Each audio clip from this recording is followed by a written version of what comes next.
Today on Who is That Saint? Meet a man who couldn't read a word but out-argued scholars, didn't preach from pulpits but converted crowds, and found heaven on earth in a tabernacle. Saint Paschal Baylón is one of the Church's great mystics of the Eucharist. He didn't write encyclicals or spark reform councils. But he lived a life so totally fixed on the real presence of Christ that angels reportedly visited him while he prayed. And he started out as a shepherd. Born on May 24, 1540 in the Spanish village of Torrehermosa, Paschal was the son of poor peasants.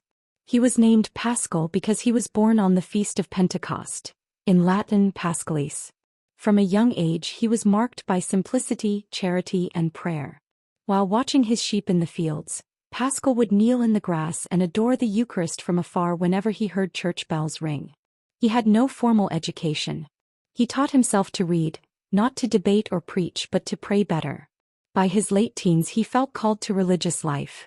After some initial delays he was accepted by the Franciscan Reformed Friars, a branch of the Franciscans known for strict poverty and deep contemplation. He entered as a lay brother, meaning he would never be ordained. He was assigned the lowest jobs: porter, cook, gardener, beggar. And he loved every second of it. Paschal lived in complete humility.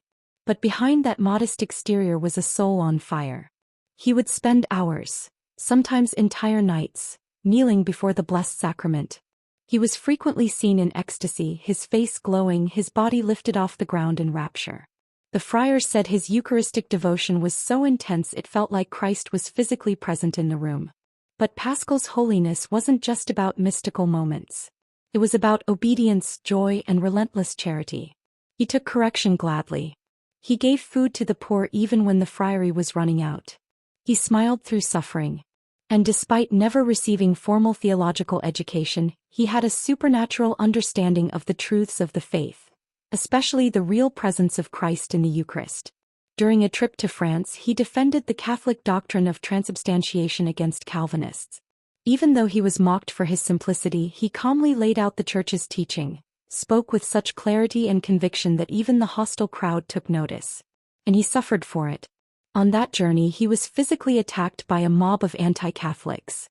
But he bore the wounds silently, offering them to God. He continued his quiet life of service until his death on May 17, 1592, during Mass, right after the consecration. It was, of course, the most fitting moment possible. At his death, miracles broke out. His tomb became a place of pilgrimage. And just 26 years later, in 1618, he was canonized by Pope Paul V. But it didn't stop there.